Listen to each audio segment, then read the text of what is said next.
So in this video we'll cover first chapter of NCERT, that is prehistoric rock paintings. Before we start this chapter, you must know what is prehistorical period, protohistorical period and historical period. So history is classified broadly into three periods. Sir जो हमारी history है इसको तीन periods में divide किया गया है. One is pre historical period, other is proto historical and third is historical. What is pre history? That is period prior to invention of writing. तो जब तक राइटिंग इन्वेंट हुई थी उस पीरियड को बोलते हैं pre history. For example very ancient period before the emergence of civilisation. For example Indus Valley civilisation से पहले जो पीरियड्स थे, for example palaeolithic, mesolithic, neolithic, ये आएंगे हमारे प्री हिस्ट्री में. Then proto history period belongs during the writing invented but when we are unable to read. तो writing invent हो गई थी बट हम रीड नहीं कर पाते. For example Harappan civilisation, so there is a script of Harappan civilisation, we could not decipher it, so it is a proto history, it's a part of proto history. Then another one is history. So period after the invention of writing, we mainly depend on written resources for the reconstruction of the period. तो हम इस period को reconstruct कैसे करते हैं, कैसे पता करते हैं क्या हुआ था? तो we mainly depend on the written resources. तो इसको बोलते हैं history. So pre-history we do not have written records. Proto history we have written records but we haven't deciphered it yet. And history, that there was an invention of writing and also we depend on written resources for the reconstruction of this period. So we are talking about pre-history. So prehistoric था क्या? वो distant पास जब ना कोई paper था, ना ही language थी और ना ही रिटन वर्ड्स थे, ना ही कोई बुक्स थी, ना ही रिटन डॉक्यूमेंट्स थे. इसे बोलते हैं प्री हिस्ट्री. हमें कुछ भी रिटन रिकॉर्ड्स नहीं मिले, उसे बोलेंगे pre history. So the distant parts where there was no paper or language or written word and hence no book or written document is called pre history. तो हमें उस बारे में कैसे पता चला कि लोग उस टाइम के कैसे रहते होंगे जबकि हमें कोई रिटन रिकॉर्ड्स नहीं मिले हैं? By excavation.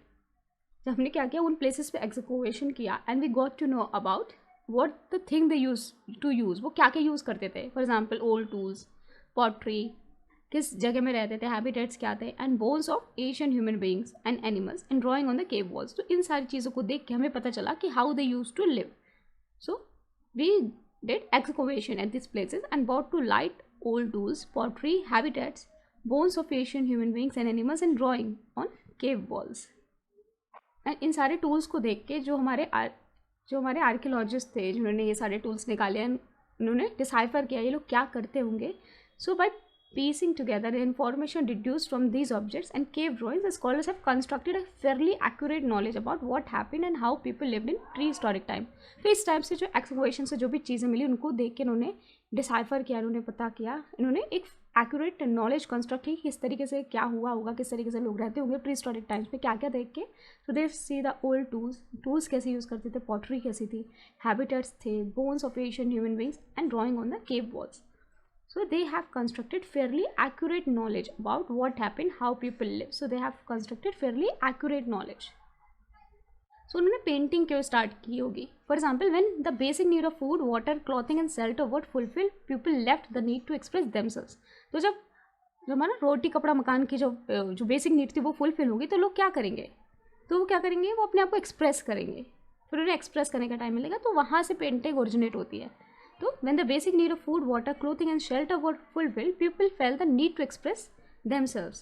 Therefore painting start होती है. तो painting and drawing were the oldest art form practice by human beings. तो सबसे पहले अगर कोई भी आर्ट फॉर्म जो ह्यूमन ने प्रैक्टिस की थी that was painting. So painting was and drawing were the oldest art form that were practice by human beings to express themself. And कहाँ पे एक्सप्रेस करते थे? Using cave walls as their canvas. तो उनका canvas क्या होता था? केव walls. क्योंकि इस तरीके से आज तो उस टाइम पेपर नहीं होता था तो वो क्या यूज़ करते थे? Cave walls as their canvas. For example आज हम जैसे डायरी मेंटेन करते हैं, वो अपने जो भी काम करते थे वो लिख तो पाते नहीं थे, वो विजुअल रिकॉर्ड रखते थे of their day to day life. So they use to keep a visual record of their day to day life like some of us who maintains a diary. हम डायरी मेंटेन करते हैं अपने day to day activity को record करने के लिए. That's and the same way they use to keep a visual record of their day to day life. This must have force them to draw pictures on the cave walls. Then एक old stone age है and एक palaeolithic age. What is old stone age and palaeolithic age? तो pre historic period in the early development of human being. सबसे starting में जो phase आता है in the early development of human being उसे बोलते हैं old stone age and palaeolithic age. So हम प्री हिस्टोरिक पेंटिंग्स की बात करें, सिर्फ इंडिया में नहीं और भी जगह मिलती है. They have found in many parts of the world. So अगर हम बोल नहीं सकते, देखो पैलियोलिथिक एज को भी हम तीन पार्ट्स में डिवाइड करते हैं, that is lower Palaeolithic, middle Palaeolithic and upper palaeolithic. तो हमें नहीं पता है कि लोअर पैलियोलिथिक में जो सबसे पहला फेज था पैलियोलिथिक में, उसमें कभी कोई आर्ट ऑब्जेक्ट्स प्रोड्यूस की थी कि नहीं की थी. So we do not really know if lower palaeolithic people have ever produce any art object. लेकिन हम अपर पैलियोलिथिक की बात करें, we see proliferation of artistic activities. तो अपर पैलियोलिथिक, तो हम जैसे फेज डिफाइन करते हैं Palaeolithic, mesolithic and Neolithic. Palaeolithic को फर्दर डिवाइड करते हैं लोअर, मिडिल एंड अपर. तो हमें लोअर पैलियोलिथिक में पता नहीं है कि they have ever produce any art object, but upper palaeolithic में we are sure we see a proliferation of artistic activity. तो artistic activity upper palaeolithic age में स्टार्ट हो गई थी. सो पूरे वर्ल्ड में आपको केव्स मिल जाएंगे. You will see many cave that are full of finely carved and painting pictures of animals which are cave dwellers hunted. So जो केव ड्वेलर्स थे उनके आपको पूरे वर्ल्ड में जितनी केव्स हैं उन पे इस टाइप की पिक्चर्स मिल जाएंगी, हंटिंग की पिक्चर्स मिल जाएंगी. And there finally carved and there painting pictures of animals which are cave dwellers hunted. ज़्यादातर सब्जेक्ट जो है किसके होते थे? Subject of these drawings were human figures बनाते थे या ह्यूमन एक्टिविटीज़ को दिखाते थे, कुछ काम कर रहे हैं. ज्योमेट्रिक डिज़ाइन बना देते थे, फॉर एग्जाम्पल इस तरीके से बना दिया, ट्राइंगल बना दिया. एंड एनिमल सिम्बल्स बना दिए. एंड अगर हम इंडिया में बात करें तो earliest painting has been recorded from upper palaeolithic time. अगर क्वेश्चन आता है कि इंडिया में अर्लीस्ट पेंटिंग कब से रिकॉर्ड की गई, तो it is recorded from upper palaeolithic time. तो पैलियोलिथिक, मेसोलिथिक, नियोलिथिक, तो ये हमारा हो गया लोअर पैलियोलिथिक, मिडिल पैलियोलिथिक, अपर पैलियोलिथिक. तो अपर पैलियोलिथिक समय पहली बार ना ही यहाँ पे ना ही यहाँ पे हमें सबसे पहले पेंटिंग मिली है अपर पैलियोलिथिक टाइम में. तो in India the earliest painting have been reported from upper palaeolithic time. तो इस टाइम तो शायद वो लोग खाने की तलाश में रहते होंगे, तो इतना ज़्यादा इनको लेजर टाइम नहीं होगा, इतना ज़्यादा आराम करने का टाइम नहीं होगा. Therefore earliest painting have been reported from the upper palaeolithic time in Indian context. पहली जो डिस्कवरी हुई थी रॉक पेंटिंग वो इंडिया में हुई थी. कब हुई थी? 1867 to 68 by an archaeologist. Archaeologist का नाम था आर्चीबोल्ड कारियल. सो इनका नाम था आर्चीबोल्ड कारियल.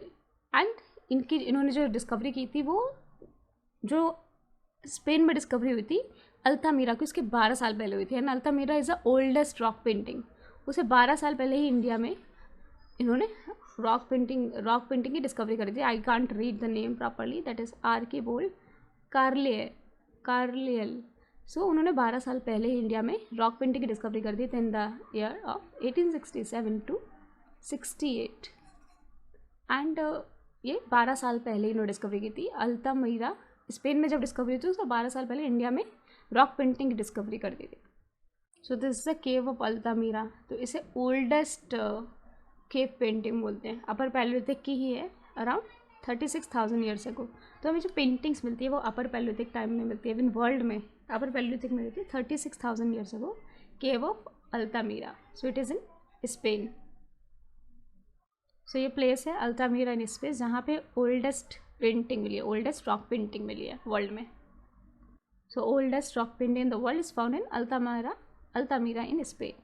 That is 36,000 years ago. And first period was upper palaeolithic. तो ज़्यादातर पेंटिंग हमें मिली है अपर पैलियोलिथिक की.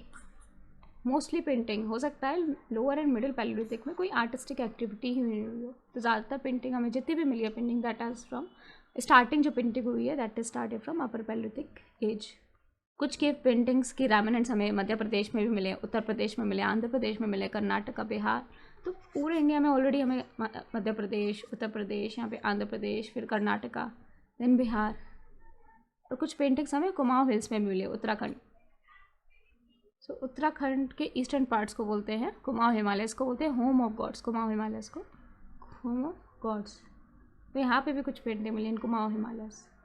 लखुदियार में एक सुयाल रिवर है अल्मोड़ा के पास, तो वहाँ पे भी हमें रॉक पेंटिंग्स मिली हैं, तो रॉक शेल्टर्स मिले हैं. तो लखुदियार का मतलब होता है lakh caves, 1 lakh caves. So Almora Uttarakhand में लखुदियार केव पेंट्स है, quite famous cave paintings. So Lakhudiyar caves है किस रिवर के पास? सुयाल रिवर के पास. It is near the Suyal river and it is in the Almora district of Uttarakhand. So Lakhudiyar जो केव पेंटिंग्स है it is in the Almora district of Uttarakhand. तो उत्तराखंड में ये है Almora district. So it is in the Almora district of Uttarakhand. So we are talking about Lakhudiyar cave in Uttarakhand. So ये किस पे? Suyal river के बैंक्स पे है. So it is in the banks of the Suyal river in Almora district of Uttarakhand.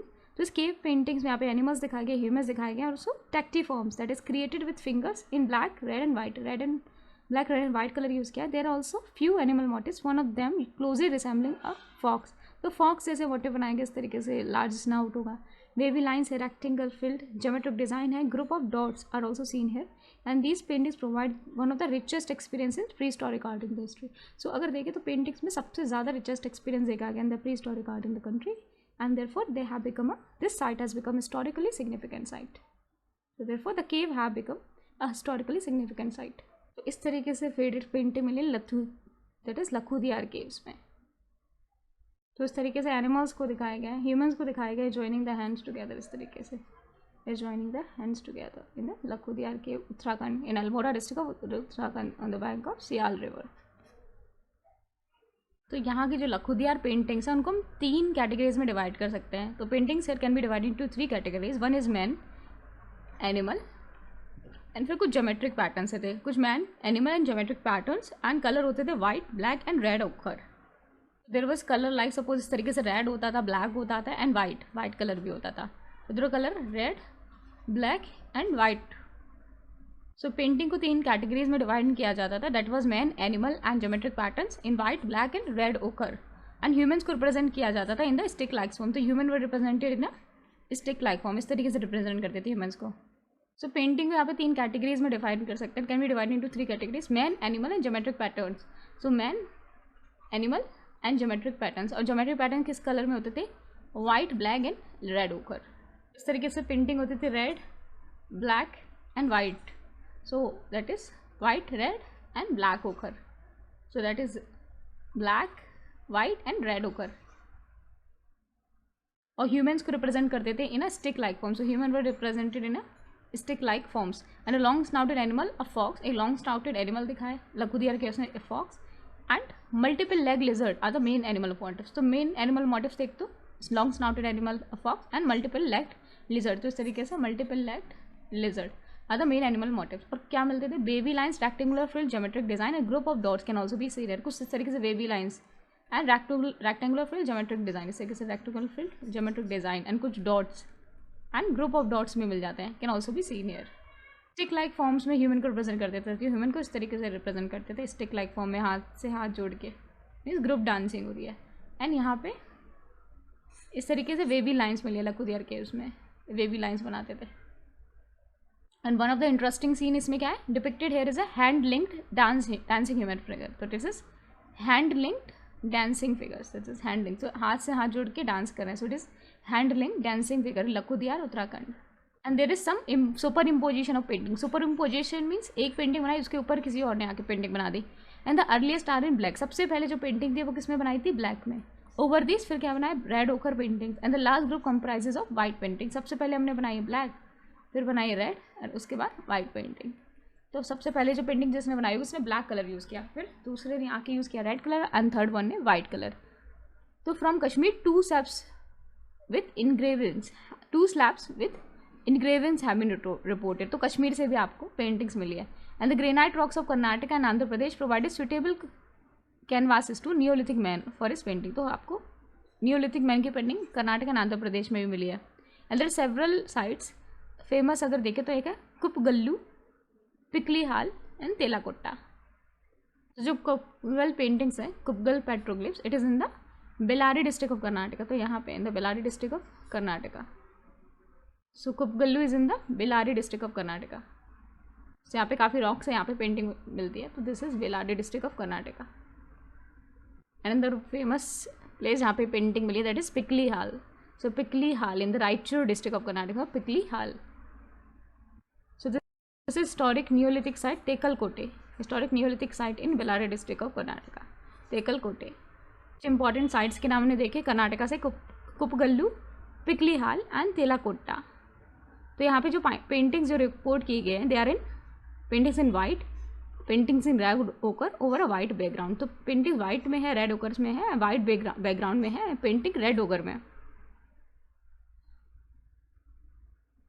सो यहाँ पे पेंटिंग या तो वाइट पे मिली है या रेड ओकर में मिली है, वाइट बैकग्राउंड पे या रेड ओकर में मिली है ऐसे पेंटिंग. दो एग्जाम्पल है लखुदियार पेंटिंग्स के. एक तो वेवी लाइन्स मिली है लखुदियार उत्तराखंड में and other is hand linked dancing figure in Lakhudiyar Uttarakhand. So जो कर्नाटका की पेंटिंग है ये लेट हिस्टोरिकल पीरियड की है. जैसे नियोलिथिक पीरियड की, early historical and neolithic period, ये upper that is palaeolithic, mesolithic and neolithic. तो कर्नाटका की जो पेंटिंग है वो नियोलिथिक पीरियड की है। सब्जेक्ट्स इसमें कौन से हैं? Subject depicted are bulls, elephants, sambars, gazelles, sheep, goats, horses, stylised women and tridents, but rarely vegetal motifs भी दिखाए गए। अगर हम रिचेस्ट पेंटिंग की बात करें, they are reported from the Vindhyas range in Madhya Pradesh and the Kaimur extension of Uttar Pradesh. तो Vindhya range in Madhya Pradesh and जो कैमूर रेंजेस है उनका एक्सटेंशन था मध्य प्रदेश। एंड जो हिल्स रेंज है they are full of palaeolithic and mesolithic remains. यहाँ पे they are also full of forest, यहाँ पे वाइल्ड प्लांट्स मिलेंगे, फ्रूट्स मिलेंगे, streams, creeks, and this a perfect place for stone age people to live. तो stone age के लोगों ने ज़्यादातर पेंटिंग, जो रिचेस्ट पेंटिंग है मध्य प्रदेश से क्यों मिली है? बिकॉज यहाँ पे फॉरेस्ट थे, वाइल्ड प्लांट्स थे, फ्रूट्स थे, स्ट्रीम्स थी, मतलब पानी था अच्छा खासा, एंड क्रीक्स थे। So therefore it was a perfect place for stone age people to live. So अगर भीमबेटका जाएंगे तो it is a cave entrance of the Bhimbetka in Madhya Pradesh. जो भीमबेटका रॉक शेल्टर है, it's one of the important archaeologist और archaeologist site in India, archaeological site in India. यहाँ पे आपको painting मिलेंगी पैलियोलिथिक की, मीजोलिथिक पीरियड की, एज वेल हिस्टोरिक पीरियड की। तो यहाँ पे ये Bhimbetka rock shelter, one of the famous painting of Bhimbetka. ज़्यादातर इस तरीके से हंटिंग गैदरिंग सीन डिपिक्ट किए थे। सो ये मध्य प्रदेश के सेंटर में है, तो भीमबेटका इन मध्य प्रदेश। सारी केव्स में some of the most spectacular rock shelter कहाँ पे था? It is in the Vindhyas hill in the Bhimbetka, Vindhyas hill at Bhimbetka in Madhya Pradesh. तो भीमबेटका में क्या है? Located the 45 kilometre south of Bhopal, Bhopal के साउथ में 45 किलोमीटर। तो यहाँ पे भोपाल है, यहाँ पे साउथ में भीमबेटका है। And the area of 10 square kilometre area में फैला हुआ है, 10 square kilometre. And having about 800 rock shelter, 800 rock shelter हैं, एंड जिसमें 500 में पेंटिंग है। तो यहाँ पे भीमबेटका में अराउंड 800 रॉक शेल्टर में से 500 में पेंटिंग्स है। So having about 800 rock shelters, 500 of which bear paintings. Bhimbetka की पेंटिंग की डिस्कवरी किसने की थी? 1957-58 में। तो आज़ादी के अराउंड 10 साल बाद डिस्कवर की थी by the eminent archaeologist V S. Wakankar. It was V S. Wakankar, इन्होंने डिस्कवर किया था। Later many more were discovered, इसके बाद बहुत सारी डिस्कवरी। सबसे पहले जो केव डिस्कवर की थी इट वॉज बाई वी.एस. वकंकर।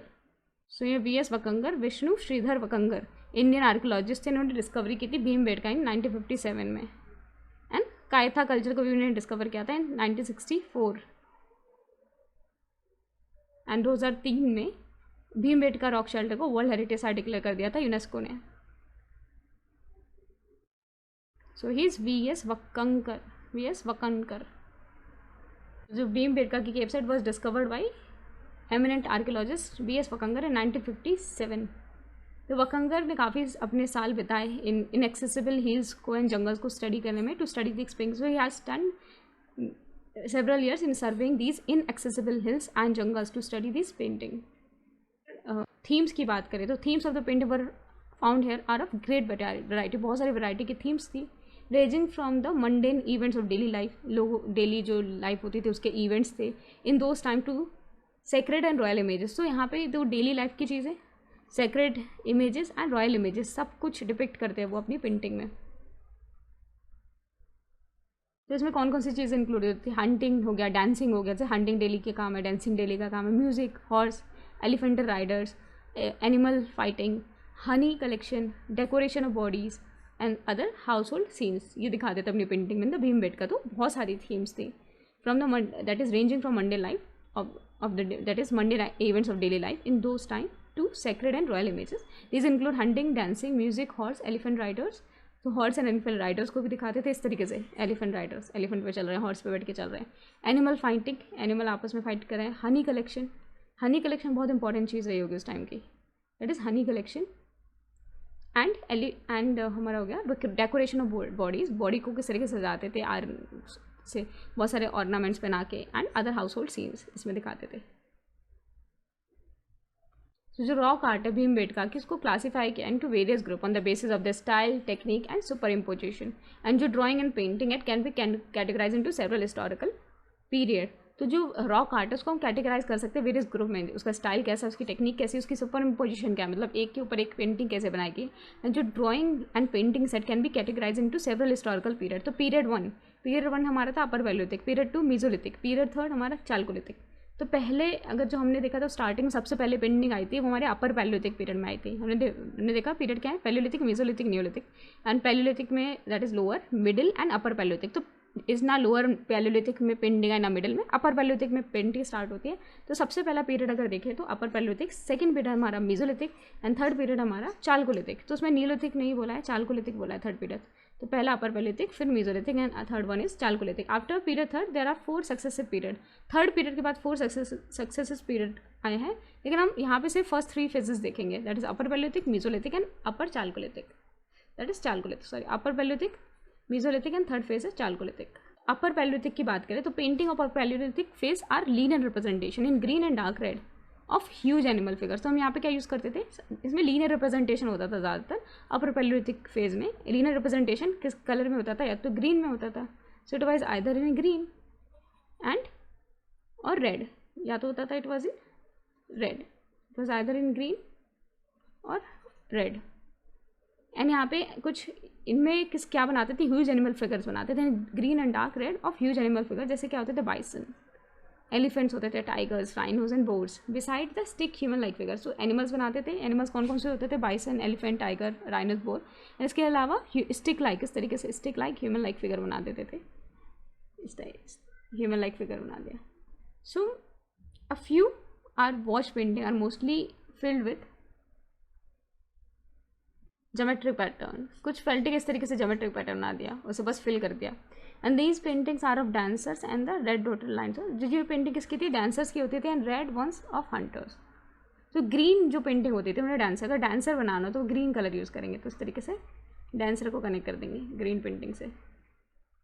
तो green painting are of dancer and hunters को अगर बनाना होता तो इस तरीके से हंटिंग कर रहे हैं, जैसे त्रिशूल पकड़े हुआ।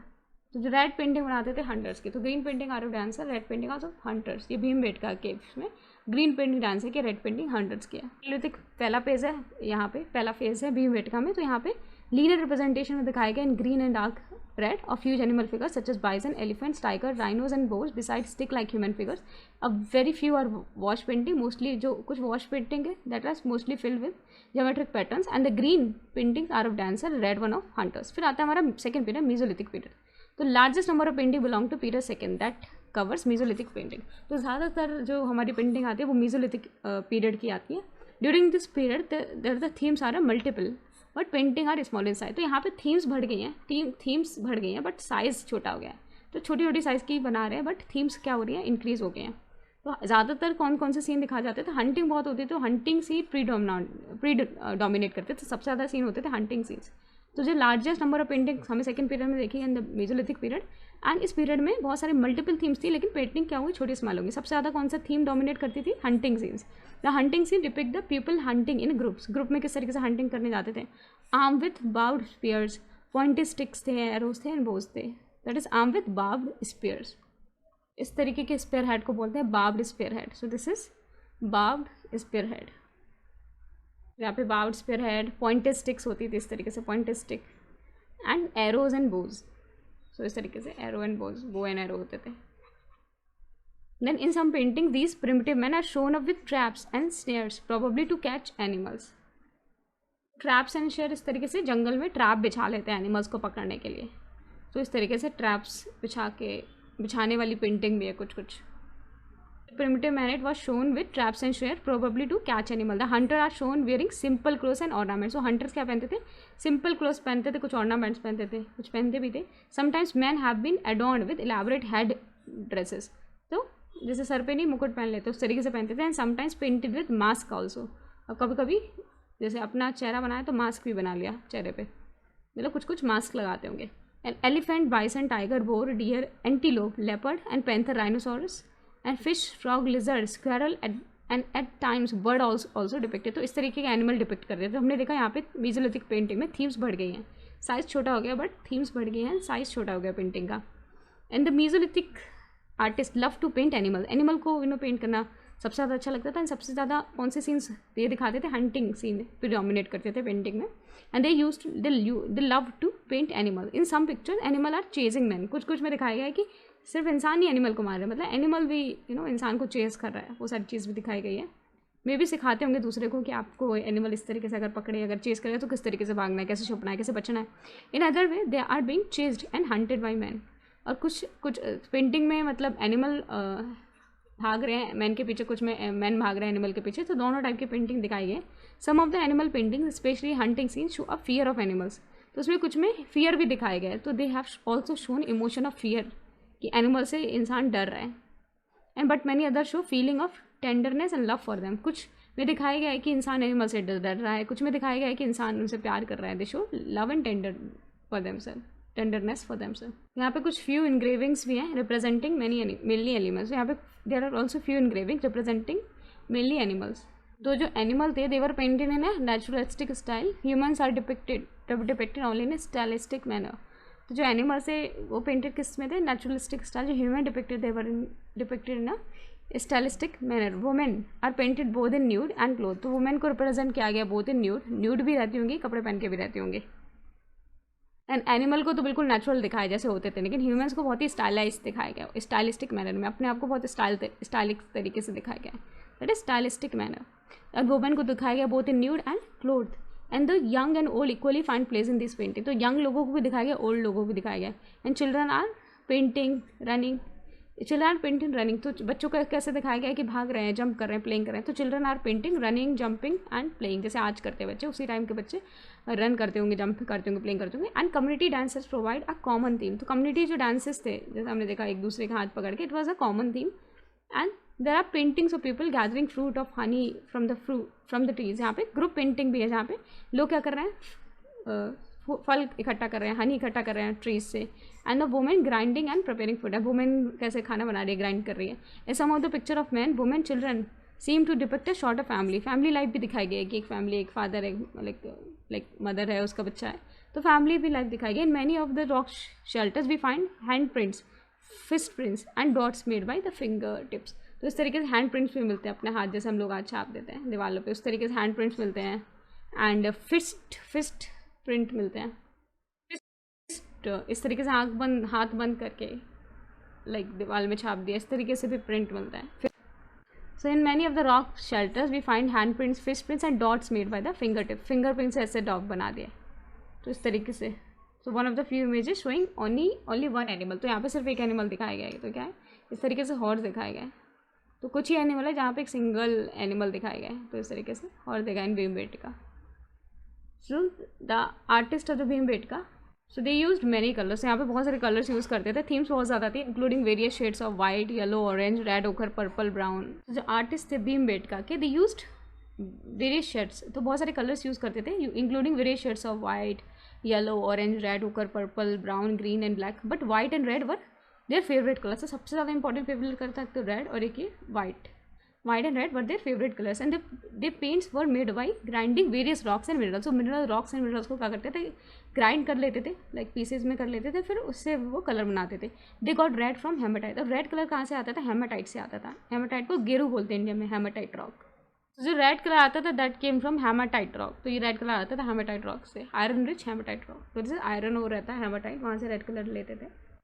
So they get red color from hematite known as Geru in India, and the green came from green variety of stone called chalcedony. So the green color आता तो वो आता था chalcedony. So this is chalcedony. तो ये सिल्का का crypto crystalline form होता है सिल्का का, उससे आता था ग्रीन कलर. तो दिस इज chalcedony. तो chalcedony से यहाँ पे ग्रीन कलर आता था, chalcedony रॉक. तो जो रेड कलर आता था come from hematite known as geru in India, and green colour come from a variety of stone called chalcedony. जो वाइट कलर आता है it was made of limestone. तो वाइट कहाँ से आता है, it was made of limestone. इस तरीके का वाइट कलर होता है limestone. Limestone so carbonate of calcium and magnesium होता है डोलोमाइट. तो दिस लाइमस्टोन होता था मिनरल का, जो भी रॉक होता था, रॉक और mineral was first ground into a powder. उसको पाउडर में बना देते थे, and then this has been mixed with water. फिर इसमें वाटर डाल देते थे, and also with some thick और sticky substance such as animal fat and gum और रेसिन फ्रॉम ट्रीज. गम या रेसिन ट्रीज से ला के उसमें डाल देते. सबसे पहले क्या किया, रॉक लिया, उसको पाउडर में कर लिया, पाउडर में पानी मिलाया, और फिर दीवार में चिपक जाए इसलिए उसमें क्या मिला दिया, गम और रेसिन फ्रॉम द ट्रीज या एनिमल फैट मिला दिया. तो वो दीवार पे चिपक जाता था इस तरीके से. तो ब्रशेस किससे बनते थे, प्लांट फाइबर से बनते थे. Brushes were made of plant fibre. What is amazing that these colors have survived thousands of years of adverse weather condition. Adverse weather condition के बाद भी ये जो कलर है आज भी सर्वाइव कर रहे हैं. It is believe that the colours have remain intact because of the chemical reaction of the oxide present on the surface of the rock.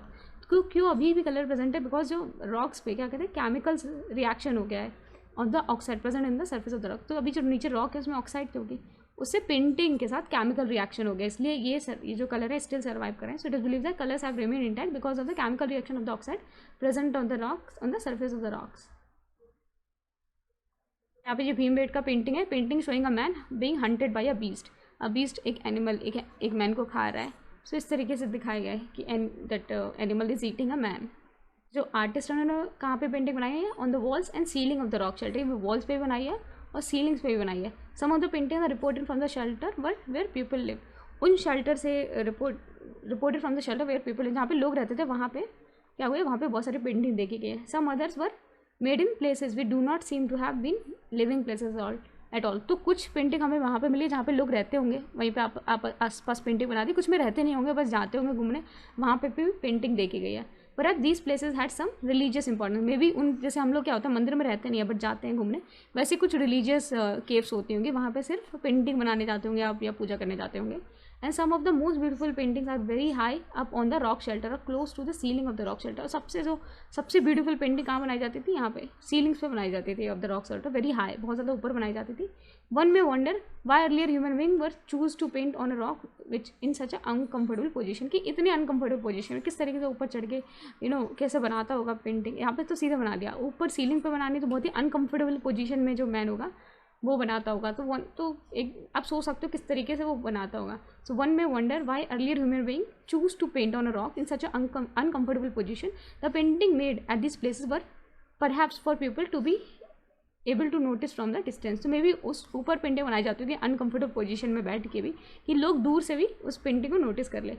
So the painting though from a remote past do not lack pictorial quality. इतनी पुरानी paintings है but तब भी उनमें अच्छी pictorial quality है. Despite various limitation such as acute working condition. बहुत acute working condition होती होंगी, गर्मी सब रहती होगी. एंड इनएडिक्वेट टूल्स भी ज़्यादा नहीं थे, मटीरियल्स नहीं थे etcetera. There is a charm of simple rendering of scene of the environment in which the artist live. जिस भी एनवायरमेंट आर्टिस्ट लिखते थे उन्होंने बहुत ही अच्छी तरीके से उन्होंने पेंटिंग रिप्रेजेंट किया है. So there is a charm of simple rendering of scenes of the environment in which the artist live. So the man shown in them appear adventurous and rejoice, and that is rejoicing in their lives. तो आदमी को कैसा दिखाया गया है कि बहुत ज़्यादा एडवेंचरस है, एडवेंचर कर रहा है, एंड ऑल्सो अपनी लाइफ को बहुत अच्छे से जी रहा है, and rejoicing in their lifes. And the animals are shown more youthful and majestic than perhaps they are actual world. तो एनिमल्स जो है उनको और ज़्यादा यूथफुल दिखाया गया है, बहुत ज़्यादा मेजेस्टिक दिखाया गया है, जितना वो रियली में होंगे उससे भी ज़्यादा दिखाया गया है. Primitive artist seem to possess a interesting passion for story telling. तो उनके पास एक इंट्रिंसिक पैशन था. आज भी हमें कहानी सुनना बहुत अच्छा लगता है. तो वैसे ही जो प्रिमिटिव आर्टिस्ट थे, they seem to possess an intrinsic passion for story telling. These pictures depict in a dramatic way both man and animal engage in struggle for survival. तो इस तरीके से ये जो पिक्चर दिखाती है किस तरीके से मैन और एनिमल उस टाइम के they were engage in struggle for survival. दोनों ही जिंदा रहने के लिए स्ट्रगल कर रहे थे. In one of the scene a group of people have been shown hunting a bison. तो बहुत सारे लोग क्या करें, एक बाइसन को हंट कर रहे हैं. बहुत सारे लोग एक बाइसन को हंट करते हुए दिखाए गए. In this process some injured man are depicted like scattered on the ground. कुछ को दिखाया गया कि बस कुछ लोग धराशायी हो गए हैं, बिल्कुल लेट गए लाइक बहुत ज़्यादा इंजर्ड हो गए हैं बाइसन को हराते हुए, मारते हुए. And other scene an animal is shown in the agony of death and the man are depicted dancing. की एक एनिमल जो है वो लाइक रो रहा है, वो मर रहा है, एंड जो मैन क्या कर रहे हैं, डांस कर रहा है आपस में क्योंकि उन्होंने एनिमल को मार दिया.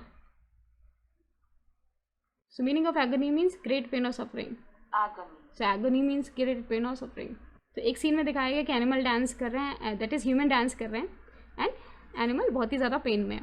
सो these kinds of paintings might have given a man a sense of power over these animal he would meet in the open. तो इस तरह के जब सीन देखते होंगे तो एक इंसान को अपने ऊपर बिलीव आता होगा कि हम इतने बड़े बड़े एनिमल्स को मार सकते हैं. ठीक है, सो उनसे एक तरीके से सेंस ऑफ पावर आता होगा इन सारी पेंटिंग्स को देख के. तो these painting might have given a man a sense of power over these animal he would meet in the open. So जो प्रैक्टिस है is common among the primitive people today also. जो आज भी primitive लोग रह रहे हैं, आज भी जो ट्राइबल लोग हैं जो रह रहे हैं, वहाँ पे भी ये कॉमन प्रैक्टिस है, वो पेंट करते हैं, जो भी वो करते हैं. सो दे इनग्रेव और paint on rocks as a part of the ritual. They perform at birth, at death and coming of the age and at the age of the marriage. तो जब प्यूबर्टी एज आने लगती है या जब पैदा होता है कोई, जो या कोई जिसकी डेथ होती है या उनकी प्यूबर्टी एज आ जाती है या शादी होती है, उस टाइम भी वो क्या करते हैं, वो जो पेंटिंग में रॉक्स पे पेंटिंग बनाते हैं, वो इनका रिचुअल का पार्ट होता है। आज भी जो ट्राइबल मैन है वो ये चीज़ें कर रहे हैं। So they marked during hunting rites to help them kill animal difficult to find और किल। मीन्स वो क्या करते हैं, वो डांस करते हैं, मास्क करते हैं, मतलब अपने आप को छुपा लेते हैं, ठीक है, हंटिंग राइट्स के थ्रू। हंटिंग राइट्स जब वो हंटिंग करने जाते हैं कि वो आराम से एनिमल को मार पाएँ।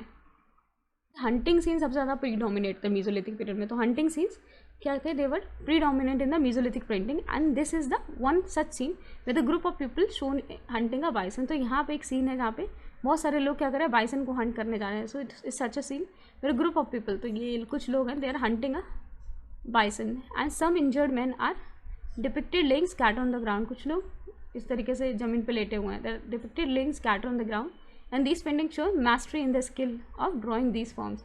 तो किस तरीके से उन्होंने मास्टरी थी, जो प्रिमिटिव मैन थे उनकी, in the skill, there was a mastery in the skill of drawing these art forms.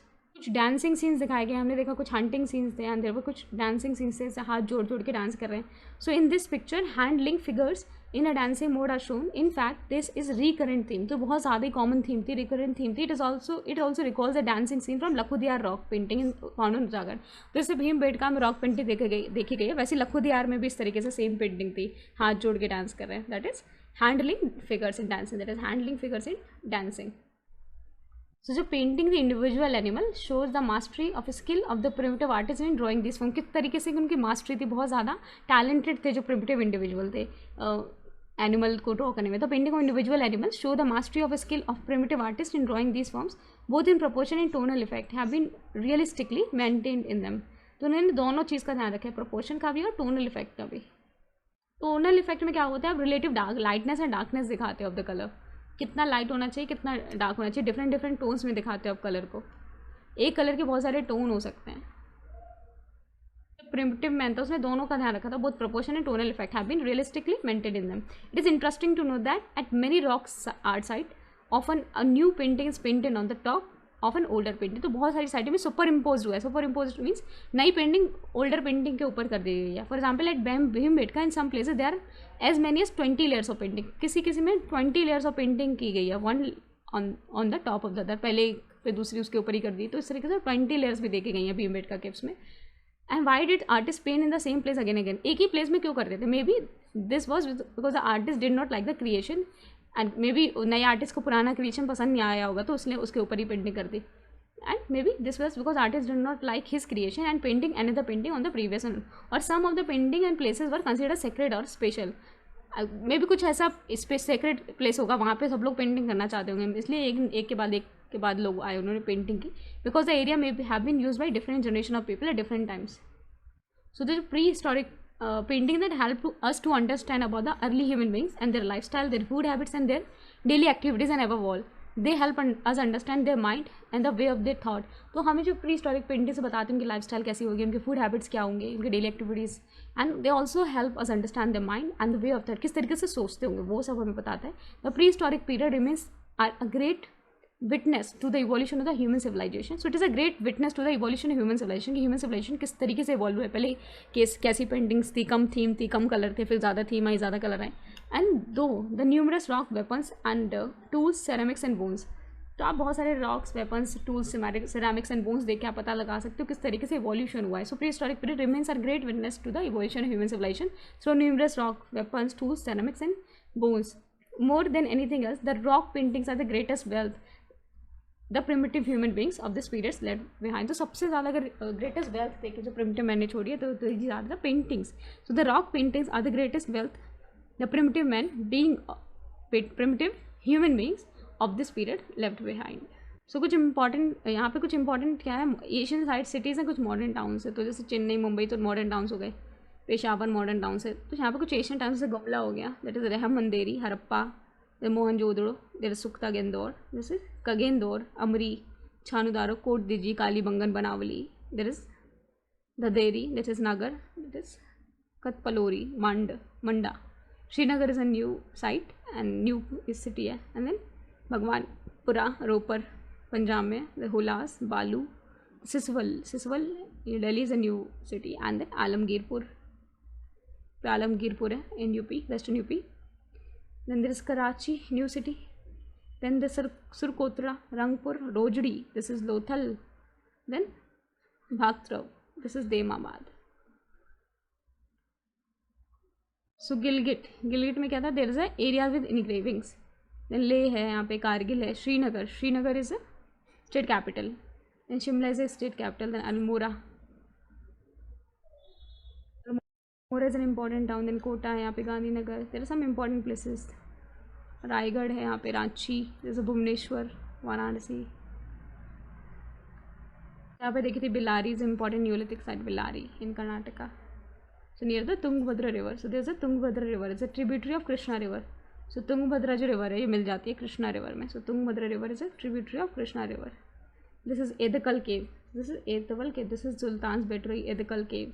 That is Betla वलियम. यहाँ पे तिरुपति है, पुडुचेरी, मुन्नार, तेनमलाई, त्रिवंतपुरम, दैट इज पेरू का दवेला. So after reading the chapter, try answering these 5 questions. First question is, according to your observation, how did the people of the prehistoric times select themes for their painting? किस तरीके से theme select करते थे? Then another question is, what could have been the reason for depicting more animal figures than human figures in cave painting? Animal figures क्यों दिखाते थे ज़्यादा than human figures के क्या क्या reason हो सकते हैं वो बताने. Third one is, many visual of prehistoric cave painting have been given in this chapter. बहुत सारे visual दे रखे prehistoric cave painting से. Among this, which one do you like the most? सबसे ज़्यादा आपको क्या पसंद है? And give a critical appreciation of the visual. कौन सी visual आपको सबसे ज़्यादा पसंद है? मे बी हाथ जोड़ के डांस करना, या हंटिंग सीन, या कुछ और सीन हो, आपको सबसे ज़्यादा क्या सही लगा? Other than Bhimbetka, which are the other major site where the prehistoric paintings can find? कौन कौन सी साइट्स है? लखुदियार है, जैसे कर्नाटका में हमने कुछ साइट देखी. प्रिपेयर अ रिपोर्ट, इसमें रिपोर्ट प्रिपेयर करनी कौन कौन सी डिफरेंट साइट्स हैं. इन मॉडर्न टाइम्स की बात करें, how have the walls been used as a surface to make paintings graphics? इस तरह से बॉल को यूज़ किया गया है. तो आज हमें अगर देखें प्रेजेंट टाइम पे, तो हमारी कौन कौन सी पेंटिंग होती है? फ्रेस्को पेंटिंग होती है. तो उस तरीके से बहुत सारी पेंटिंग्स के बारे में बताना है. मॉडर्न टाइम में कौन कौन सी पेंटिंग्स हैं.